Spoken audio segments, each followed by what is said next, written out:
திருட்டு திமுக வருவாங்க, பொய்யான வாக்குறுதிகளை தருவாங்க, போலி விளம்பரங்களை தருவாங்க, மக்களை ஏமாத்துவாங்க, ஆட்சிக்கு வருவாங்க.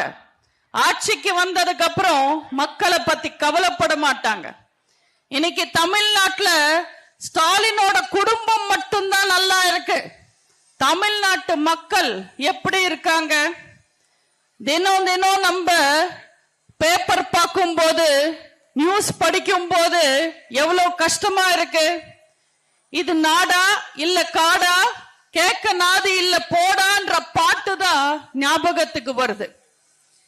தமிழ்நாட்டுல இப்போ பொம்பளைங்களுக்கு மட்டும் இல்ல, பொம்பளை மாறி இருக்கிறவங்களுக்கு கூட பாதுகாப்பு இல்லை. நம்ம அதிமுக ஆட்சியில தமிழ்நாடு எப்படி இருந்தது? விக்ரமன் சார் படம் மாதிரி லாலா லலலா லலலா அப்படின்னு அமைதியா அழகா இருந்தது. ஆனா இந்த திருட்டு திமுக ஆட்சி காலத்துல லோகேஷ் கனகராஜ் படம் மாதிரி டமால் டுமில் டெமில்னு வெட்டு குத்து ரத்தம் போத சண்டைன்னு ரணகலமா இருக்கு. எங்க பார்த்தாலும் ரேப்பு, போக்சோ, ஜாதி மோதல். நம்ம ஆட்சி காலத்துல ஊருக்கு ஒரு மருத்துவமனை, ஊருக்கு ஒரு ஸ்கூல், ஊருக்கு ஒரு அம்மா உணவகம் கொண்டு வந்தோம்.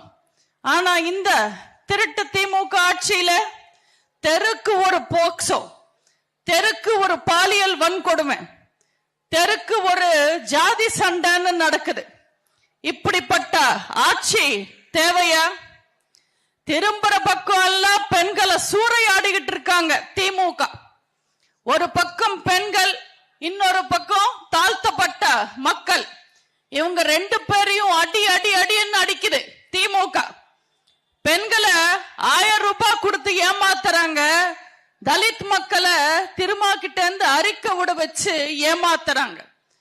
தமிழ்நாட்டு மக்களை முட்டாளாக்குன ஒரே குடும்பம் இந்த கருணாநிதி குடும்பம் மட்டும்தான்.